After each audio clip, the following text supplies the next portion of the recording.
Hello and welcome to episode 28. I'm Stuart McCullough, I'm the CEO of VHIA.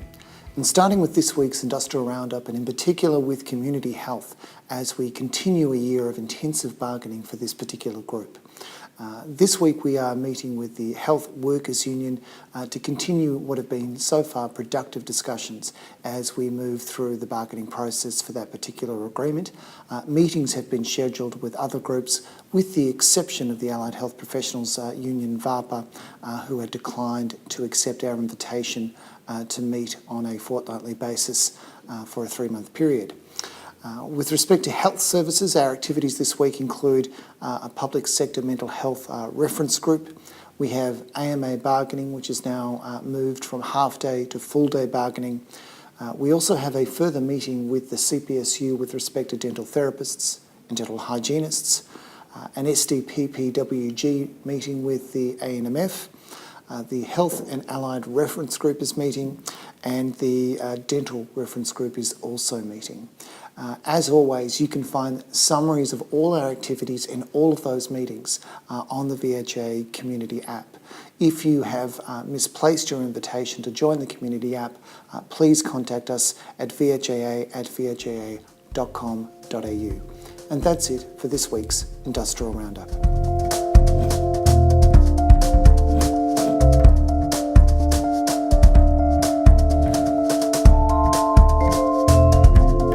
Welcome to the weekly update, where we go in depth with a particular subject. Joining me for this week's discussion is Industrial Relations Consultant Emma Scott. Welcome, Emma. Thanks for having me again, Stuart. We seem to have misplaced our box, so in lieu of that, could you please remove the black protective shield and reveal the clue for this week's subject? I can do.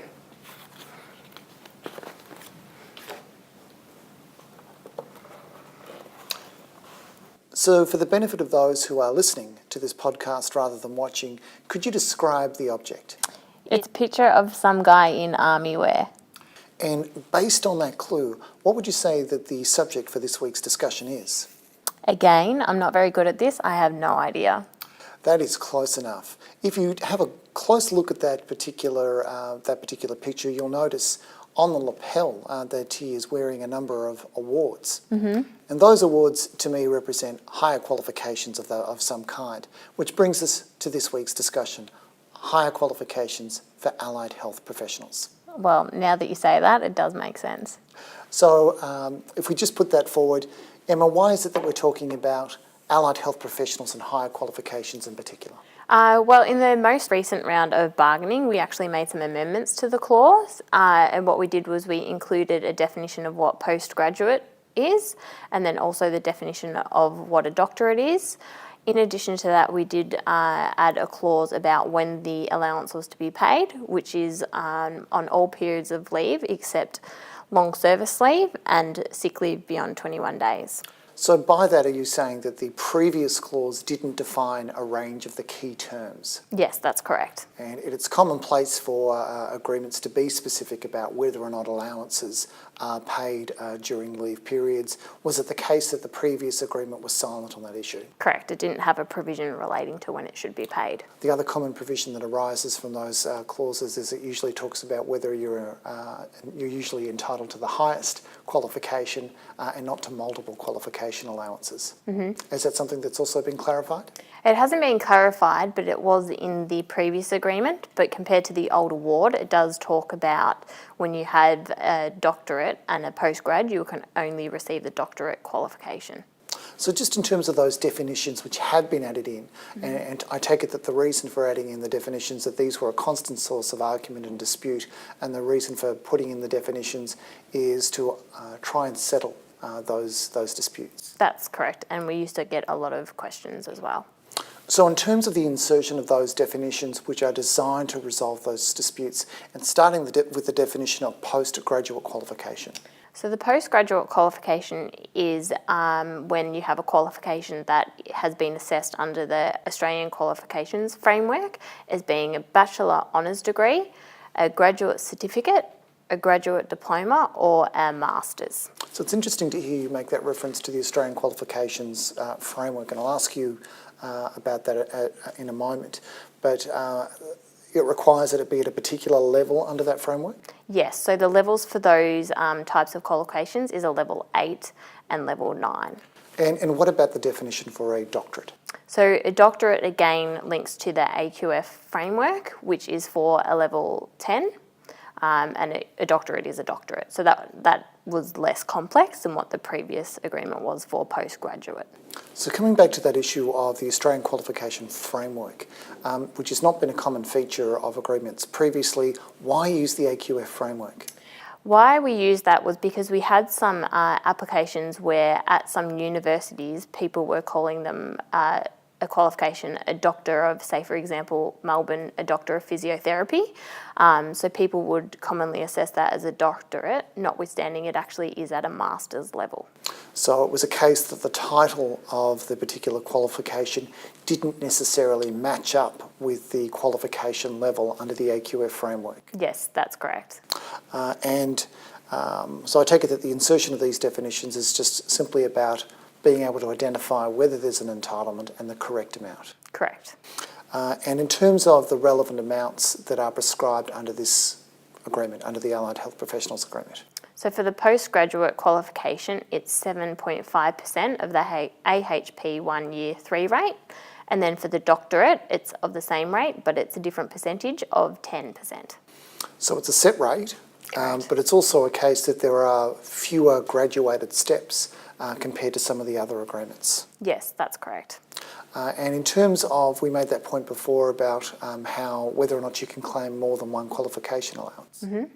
And that you can't claim a doctorate allowance, or you can only claim a doctorate allowance, you can't claim it also for the postgraduate qualification. That's correct. And in terms of those rates, because it is a set amount, are those rates then proportionate for casual and part-time employees? Yes, they are pro rata. So while the idea of a higher qualifications payment is not unusual for our agreements, this one does seem to be a little bit different to a lot of the other agreements. Yes, so the reasons for that is that the provisions for the higher qualifications has come from the pre-modern award for health professionals public sector, and that provision didn't provide for a sliding scale like other awards did, and then as a result agreements over time. So yes, usually there is a sliding scale for the graduate certificate or a graduate diploma, but that isn't the case for health professionals because of the historic pre-modern award. It's interesting when you think about it's been more than 20 years since those state awards transferred into the public sphere. We've had almost 20 years of bargaining, and yet some of those distinctions have managed to survive those processes and continue to this day. So we do have those differences between groups as opposed to consistency. Yes, we did try to change it in the bargaining round this round, but it was something that BARPA rejected. So just in terms of the other tests in order to be eligible for a higher qualifications payment? So it has to be relevant and be relevant to the employee's position description and their functional work area. So that concept of direct relevance, that the qualification has to be directly relevant to the work, that's not an unusual concept for a higher qualifications allowance. What else? It then also has to be additional. And the term additional, is that something that's in the eye of the beholder, or is there some guidance with respect to that? Well, in the agreement, additional isn't actually defined for the postgraduate, but we've defined what we believe is the relevant term of the definition of what additional is. So how have we done that? So what we've done is we've gone through the reference group and had discussions with them. So for additional, it means that it can't be the employee's base qualification. So it has to be in addition to the qualification that enables them entry into the relevant profession. So it's worth just emphasising that in the context of allied health professionals, there are lots and lots and lots of different occupations that exist under that particular agreement, and the rules and qualifications all vary. Yes. So it's a lot of material for people to get their heads around. You made reference to the fact that there is an EBA reference group for allied health professionals which has been assisting to prepare some materials. Just for those people who may not be familiar with those reference groups, what's the work that they do? So what we're doing over the life of the agreement is working through implementation issues of the enterprise agreement that was recently approved in May for the health professionals. And what we're doing is trying to work out if there's resource documents that we can develop to provide members and assist them with the implementation. So we meet every third Thursday of the month. So that's something that's a little bit different, so that the EBA reference group continues on after the agreement is finished to work through implementation issues and produce materials. And in this case, they've helped us produce materials around the Higher Qualifications allowance for allied health professionals. So just in summary, what do members need to do when considering a claim for higher qualifications payments? So really they have to go through the relevant two tests that we've just described. So one is relevance. And to do that, really, an employee's application should contain that relevant information. But if it doesn't, employer should write to the employees to let them know that further and better particulars are needed to look at the relevance. And the second test? And so with the additional test, that involves looking at the employee's qualifications, the entry point as well.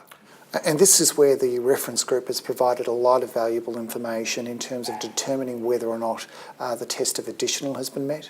Yes, and that's in particular to the honours, the Bachelor of Honours degree. So this has perhaps been the most fraught area in terms of whether or not there's an entitlement to higher qualifications allowance for allied health professionals. Yes. So just going to that issue of the honours degree, what are the issues associated with that? Again, it's about helping determine what is additional in the case of an honours, and that's quite complex. So we've had to do quite a bit of research and also lots of discussions with some allied health managers on determining if the honours degree is additional for some professions. And what we found through that research and discussions is that it is different for some of the different streams. So just in terms of the issue of streams, we talked about the fact that there are a lot of different occupations under this particular enterprise agreement and with different requirements for registration and qualification and the like. But we also really have two separate and distinct streams. We have the therapeutic stream and the scientific stream. Was there a difference that work revealed in terms of what constituted an additional qualification between the therapeutic and scientific streams?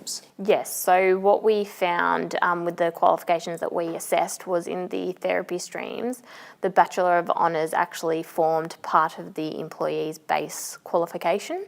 So that is, they still did a 4 years of study, and the honours units were included in that 4 years of study. So therefore, without the honours units, they wouldn't have actually been able to complete their qualification. It was embedded. So in that case, it's not an additional qualification in that particular circumstance? Correct. What about the scientific stream? So in the scientific stream, with the qualifications we assessed, we found that it was quite different. So what would happen is that an employee could do an undergraduate science degree. So for example, a cardiac technologist would do a Bachelor in Science, and then they would graduate from that and then apply to complete a Bachelor of Honours degree. So it's separate and distinct from the undergraduate qualification. And in the case of the cardiac technologist, the Bachelor in Science did enable them entry into the profession under the agreement. And just going to the issue of a master's, a person with a master's who enters the profession, the relevant profession, are they entitled to a higher qualification allowance? So if their other qualifications don't entitle them to enter into the profession, and that's really by looking at what the relevant entry points are in the enterprise agreement, then no, it wouldn't be additional. So if someone had, say, a Bachelor of Science that wasn't specialised and then they went on to do their Masters of Physiotherapy, it's actually the Masters of Physiotherapy that allows them to enter, so then therefore it isn't additional. So just to be clear, this is the kind of information that will be in the guideline that will be issuing to members, so members will have this information? Yes, that's correct. So you've mentioned that relevance is another test. How is relevance determined? So relevance, again, there's not really anything outlined on how you would look at that. It does talk about the functional work and then also the employee's position. So that would really involve looking at the position description and also any other relevant duties and responsibilities that the employer might give the employees. What about relevant clinical experiences? So we would always recommend that if an employee is basing a qualification where it has some clinical component, that people with a clinical experience should look at it, which might include a senior clinician or an allied health manager. And is there anything else that members should be aware of when they're coming to assess an employee's qualification? Yes, so there is also entry points under the enterprise agreement at clause 84.5, and what they have to do is look at the qualification, and it has to be a relevant qualification. So that's a point of difference between some of the other agreements. So there is both a higher qualifications allowance, but the point of entry into the structure may be different depending on the level of qualification. yes, that's correct. And does the AQF framework also apply to the assessment of those qualifications and those entry points? Yes, it does. And can members find the information that we've talked about today? How can they access that information? Well, currently now they can't access it because we're just finalising it. We've given it to the union to review, and we're just trying to reach an agreement with them. There's a few items that we're still working on, and ideally we will be able to reach an agreement with them, but in any case, if we can't, we will still be releasing the document, and what we will do is put it on the VHIA community app under the resources tab and on MyIR. So for those people who are utilising the community app, which is quite a number of people at this point, and they're signed up to the Allied Health Professionals group, they'll find it under the resources tab, but as is the case with all of our enterprise agreement resources, also under the website. Yes. And if people have misplaced their password for the website, they should contact VHIA. Yes, that's correct. Okay, well, thank you very much for taking me through that, Emma. We should give the last word perhaps to Bill. As such, I don't know where this picture is. I found it in my office. There was no explanation as such, but I think Bill's been helpful. So thank you, Emma. No, thank you. And thank you, Bill.